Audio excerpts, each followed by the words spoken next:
나사에서 3년을 근무했었고요. 옛날부터 기온은 상승했어요. 작년 여름 같은 기온이 한 몇십 년만 지나면은 매우 선선한 여름이었다. 균형이 깨져버리는 거라고. 예상을 할 수가 없어요. 한파가 옵니다. 매우 추운 날이 한 3, 4년에 한 번씩 추운 날이 와도 죽습니다. 단 며칠만 있으면 돼요. 지금보다 좋아질 가능성은 없어요. 개인이 할 수 있는 것은 거의 없어요. 이게 지구온난화의 무서운 면입니다.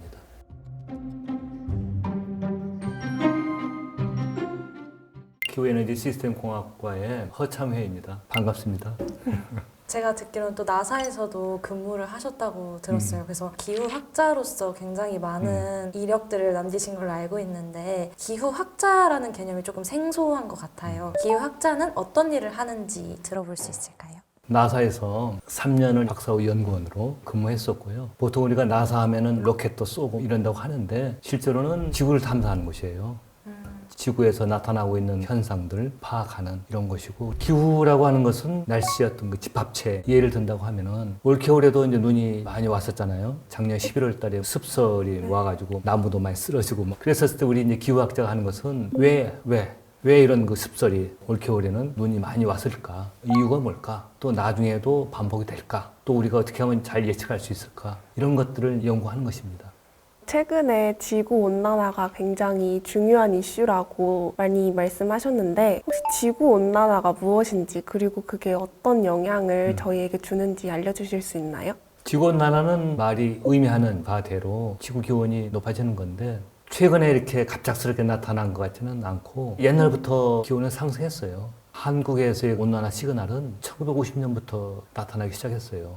즉 인지를 못하고 있었던 거예요. 최근 들어서 막 이제 지구온난화 얘기를 하고 있는데 그러니까 지금이 이제 좀 이렇게 뜨거워진 상황이 아닌가 이런 생각이 들어요. 지구온난화가 이렇게 심각해지고 있는데 사실 원인이 인간뿐만 아니라 자연에서도 있다고 들었거든요.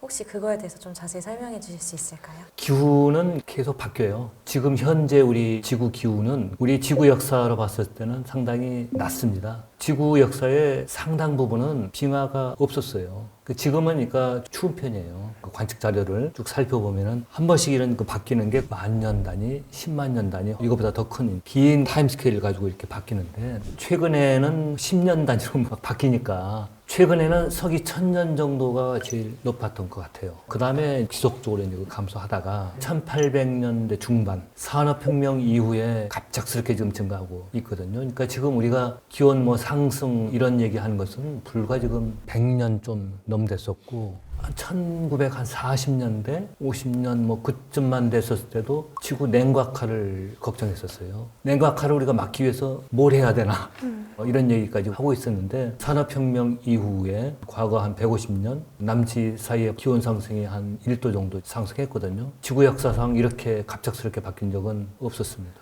한 번도 없었어요. 산업혁명 이후의 탄소 배출, 그 원인 말고는 이거를 설명할 수 있는 방법이 기후학자인 나도 다른 방법을 못 찾겠어요. 제가 영화 투모로우를 한번 봤었는데 지구온난화 때문에 빙하기가 오히려 온 영화였어요. 지구온난화 하면 약간 더워지는 걸 상상을 하는데 왜 지구온난화 때문에 추워진 건지 궁금합니다. 투모로우 자체는 상당히 흥미로운데 발생 가능성은 없습니다.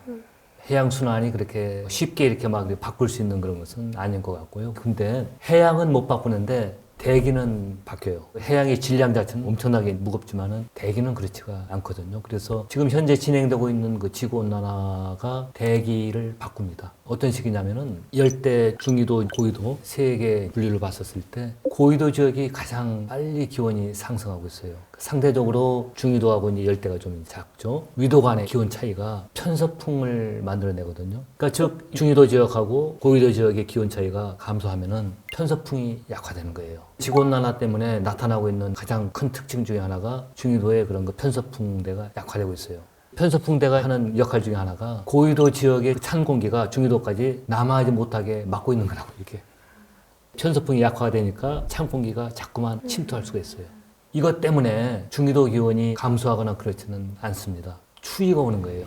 그러니까 아주 그 고위도 지역에 혹은 극지역에 아주 찬 공기가 어느 날 갑자기 남하하고 우리로 봐서는 엄청나게 춥죠. 전체적으로 봤었을 때 기온은 높아지는데 한파가 갑자기 막 오고 하면은 우리가 훨씬 더 이제 춥게 느껴지는 거고, 지구온난화가 가짜라고 하시는 분도 이제 제 주위에도 이런 분이 뭐 없지는 않는데, 저는 오히려 감사의 말씀을 이제 드리고 싶은 게, 그분들 때문에 노이즈 마케팅 뭐 비슷한 것 같은 게, 과학적으로 봤었을 때 전 세계에서 운영하고 있는 기후 모델은 확실하게 앞으로 2100년도 정도 되면은 기온이 몇 도 정도 높아진다. 지구온난화는 뭐 부정할 수는 없을 것 같고, 지구온난화 때문에 뭐 인류가 멸망하느냐, 개인적으로는 뭐 멸망할 것 같지는 않습니다. 멸망할 것 같지는 않은데, 극한의 날씨가 상당히 자주 발생할 거예요. 그러니까 우리가 살기가 좀 힘들어집니다. 그 다음에 이게 바닷물의 수위가 높아지거든요. 빙하가 뭐 녹아서도 뭐 물론 이제 원인이 이제 그것도 되겠지만은, 온도가 높아지면은 물의 분자가 팽창을 해요.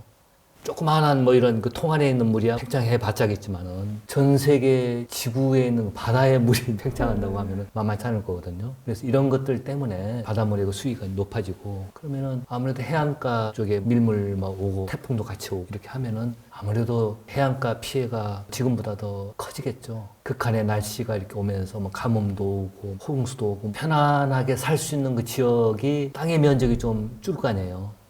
그러니까 뭐 이렇게 하다 보면은 인구가 늘고 하면서 좀 더 밀집해서 살고, 그러다 보면은 극한 날씨에 좀 더 취약해질 거고, 피해는 지금보다 더 커졌으면 커졌지 줄지는 않을 거다. 장마가 보통 우리가 6월 중순, 정확하게 날짜를 말씀드리면 6월 25일이에요. 서울 중부 지역은 6월 25일 날 시작해서 7월 21일 날 끝나는 게 장마입니다. 평균값이 그러고, 그 다음에 장마 기간에 정체전선이 만주 지역까지 북상을 하고, 얘가 이제 다시 늦여름이 되면서 남하를 하거든요. 그래서 이제 다시 정체전선의 영향을 받게 돼요. 그게 보통 우리가 8월 초중순에서 9월 초중순까지, 그래서 이거를 가을 장마라고 이제 우리가 이런 얘기 하거든요. 장마, 가을 장마 이제 이렇게 있는데, 지금 강수량을 봐보니까 조금씩은 바뀌어가고 있어요. 양 자체가 조금씩 바뀌어가고 있고, 또 하나는 장마하고 가을 장마 사이에 강수가 이제 상대적으로 좀 없는, 그 기간이 거의 유명무실해지는 것 같아요. 과거에는 이게 이제 간격이 있었는데, 지금은 그냥 쭉 그냥 이어지는 게 아닌가. 그래서 그 장마하면은 그냥 우리 뭐 6월 한 중순에서 9월 초중순까지 그냥 쭉 그냥 이어져 있는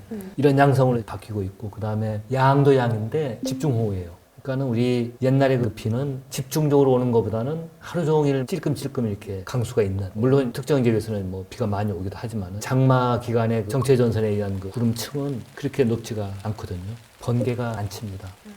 비가 많이 오는 거에 비하면 번개 발생이 거의 없어요. 번개라고 하는 것은 구름층이 높아야 돼요. 이게 이제 우리가 전통적인 이제 그런 그 패턴들인데, 최근 들어서는 여름철 장마 기간 동안에도 번개가 많이 친다는 느낌을 지금 받고 있고, 실제로 우리가 데이터를 살펴봐도 증가하거든요.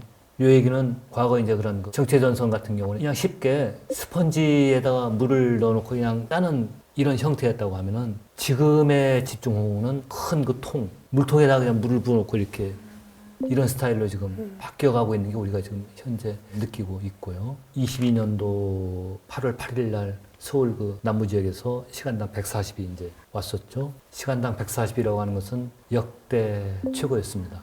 그 역대 최고 기록이 금방 깨졌어요. 작년에 아마 깨졌을 거예요.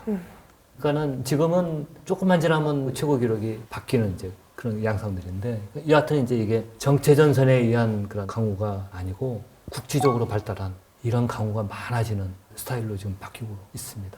또 하나가 이제 가을철에 추석쯤에 비가 오는 거예요. 이제. 과거에는 가을 장마가 끝나면 이제 우기는 이제 끝 이렇게 했는데, 지금은 그게 아니다. 우기는 10월 초까지 이어져 있다. 이번 여름에 서울에서도 어느 지역에서는 비가 엄청 오고, 어느 지역에서는 비가 막 거의 안 오다시피 해서 막 저기에서는 무지개가 떴다, 이런 그쵸. 제보가 많았잖아요. 이것도 다 그 이유 때문에. 그렇죠. 그러니까 우리 정체전선에 의한 비 같으면은, 정체전선은 국지적으로 비가 오는 것보다는 좀 더 넓게 옵니다. 국지성 이제 우리 집중호우들은 구름층이 아주 그러니까 상당히 좁으면서 키가 아주 큰 거예요. 비가 온 한 지역에 아주 집중되는, 번개도 많이 좀 이제 칠 수 있고, 현재까지는 우리나라가 번개 위험 지역이 아니었어요. 그렇게 많이 발생하는 지역이 아니었는데, 이처럼 이제 이렇게 강우의 이제 패턴들이 바뀌고 구름층의 이제 그런 것이 바뀌면은 더 이상 안전 지역이 아니고 이제 위험 지역으로 이제 바뀔 수도 있는, 그러니까 우리가 지금까지 겪어보지 못했던 또 다른 형태의 이제 재해가 또 나온 거예요.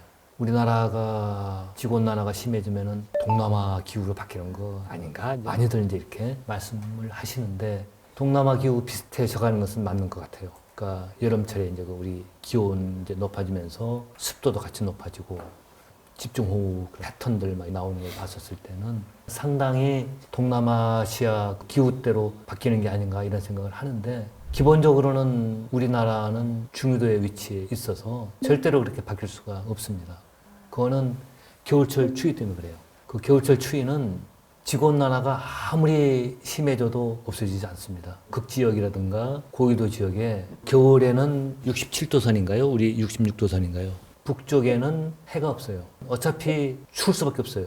지구온난화 때문에 뭐 빙하가 녹는다 어쩐다 하지만은 그 지역은 빙하 있어요. 눈도 많이 올 거고. 어차피 그 지역은 추운데 지구온난화 때문에 편서풍이 약해지면서 찬 공기가 우리나라까지 확장해 올 수가 있다고요. 확장해 오면은 우리는 춥죠. 귤나무에 예를 든다고 하면은 귤이 제주도의 이제 특산물인데 남해안에도 귤을 키우는 것 같아요. 서울에 귤 키우는 거 봤어요? 서울은 그런 게 나오질 않는 게 목포에 예를 든다고 하면은 서울하고 목포의 연평균 기온 그렇게 많이 안 차이 나요. 강수량도 그렇게 많이 안 차이 납니다. 평균적인 상태로 봤을 때는 큰 차이가 안 나요. 이런 거 평균적인 그 기온만 가지고 봤었을 때는 목포에 귤나무 키울 수 있으면은 서울도 키울 수 있다 하는데 안 돼요. 서울은 안 되는 게 한파가 옵니다. 매우 추운 날이. 1년에 한 번 추울 필요도 없어요. 한 3, 4년에 한 번? 아니면 한 5년, 6년에 한 번씩 추운 날이 와도 나무는 죽습니다. 그게 단 며칠만 있으면 돼요. 한파에 이제 그런 그 추위를 봤었을 때는 서울하고 목포는 확실하게 차이가 있어요. 목포에서는 서울만큼 안 춥습니다. 귤나무가 동사하지 않는 거예요. 생태계라든가 하는 걸 봤었을 때는 평균력이라는 것은 큰 의미가 없어요. 평균의 의미보다는 극한값입니다. 기후 연구할 때도 우리가 관심 있는 것은 더 이상 평균이 아닙니다. 기후학자들이 관심 있는 것은 그게 아니고 극한값이에요. 그것에 이제 우리가 초점을 맞추고 있습니다. 근데 개인적으로는 이렇게 날 좋을 때 잘 즐겨야지 하는 생각을 합니다. 작년 여름 같은 기온이 한 몇십 년만 지나면은 매우 선선한 여름이었다. 이런 얘기가 나올 가능성이 농후합니다. 겨울 기온, 그 평균 기온은 높아지는데 한파 안 없어집니다. 한파는 지금이랑 횟수가 거의 비슷할 거예요. 그 다음에 춥다고 느껴지는 것은 상대적이에요. 그 평균이 높아진 상태에서 한파가 계속 있으면 더 춥게 느껴지는 거라고. 이런 한파라든가 추위가 왔었을 때, 그러니까 우리가 키우고 있는 이제 농작물이라든가 뭐 아니면 뭐 가축들 이런 것들은 우리가 보호할 수가 있습니다. 이제 우리가 이제 대책을 세워주는데 야생은 우리가 어떻게 할 수가 없어요. 이 지구 온난화, 기후 변화로 야생이 바뀌어요. 여름철에 뭐 이런 것만 봐보면은 동남아시아랑 똑같아요. 그 전서부터 살고 있던 그 생태계가 살기가 힘들죠. 그래서 아예 이제 동남아 그 생태계로 바뀌면 이제 더 좋은데 겨울철에는 동남아 생태계가 생존을 못 하는 거예요. 그러니까 여름철에는 우리 중위도 생태계가 못 살겠고 겨울에는 또 이제 이렇게 되고 그러니까 이게 어떻게 보면 이제 중위도 생태계나 우리 동아시아 생태계 중에서 선택적으로 그러니까 생존하는 동식물들이 이제 나올 거예요, 분명히. 나오는데 전부 다가 아니고 선택적으로 나오는 거라고요. 어느 한 종이 급등을 하면은 그걸 좀 이제 방어해주고 막아주는 이런 것들이 같이 와야 되는데 균형이 깨져버리는 거라고요. 즉, 예상을 할 수가 없어요. 어떻게 바뀔지. 어느 생태종이 온난화된 그런 환경에서 잘 생존할 수 있을지. 그걸 우리가 지금은 예상할 수가 없다고요. 야생 생태계가 바뀌면은 우리한테는 피해가 없겠어요? 우리한테 직접적으로 피해가 올 거예요. 그 생태계에 의한 피해를 이제 우리가 입을 수밖에 없다고요. 기후가 바뀌었다고 하는 것은 그러니까 지금까지 잘 살고 있었던 환경 생태계가 파괴되는 거예요. 지금보다 좋아질 가능성은 없어요. 이게 우리 지구온난화의 무서운 면입니다. 또 그리고 특히 노약자들, 덥고 춥고 하는 걸 갖다 아무래도 피해를 많이 입겠고 그런 그 취약계층이 이제 좀 더 피해를 겪을 것 같고 그렇습니다. 사실 기후가 극심하게 바뀌고 민감해지면 피해를 받는 건 취약계층이라고 해주셨잖아요. 제가 공부를 하다 보니까 그 키워드로 기후 불평등이라는 게 있더라고요.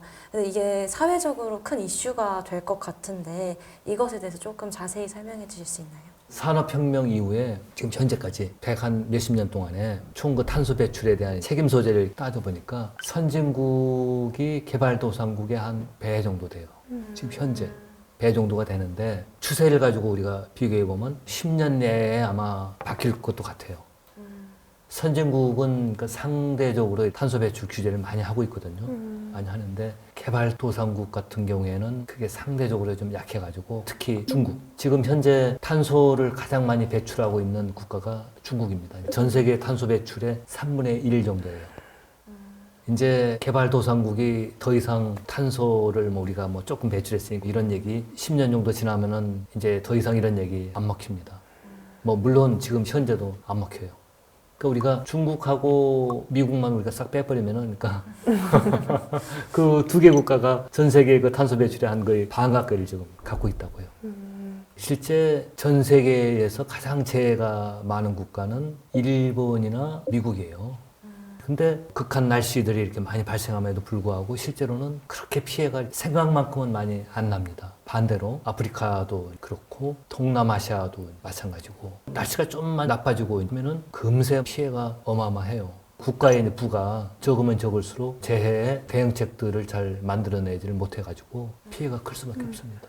요거는 개인 간에도 똑같아요. 기후 위험도가 아주 소득 수준하고 아주 역관계가 좀 나오고 있는 게 아주 뚜렷하게 나오고 있어요. 취약계층의 이제 우리가 피해는 그 결국은 폭염이 아마 가장 크지 않을까 싶어요. 집중호우 같은 경우에도 날씨 피해라든가 이런 것이 많이 발생하면은 부유하다고 싶으면은 딴 데로 이제 좀 이렇게 옮길 텐데 돈이 없으면은 그렇게 옮길 수가 없으니까 폭염은 우리가 피할 수가 없잖아요. 폭염이 오면은 우리 한국은 다 같이 와요. 서울에서 오면은 목포도 오고 부산도 오고 다 같이 옵니다. 피해갈 수가 없어요. 폭염이 올 때 습도까지 같이 높으면은 선풍기로 우리가 해결을 할 수 있는 문제가 아닙니다. 사우나도 건식 사우나에서는 우리가 100도 정도도 그 견딜 수 있어요. 습식은 100도에 가 있으면은 아마 죽죠. 이제 그 결국은 대응책이에요. 그럼 이 지구온난화를 해결하기 위해서 어떤 일을 해야 하는지 알려주세요.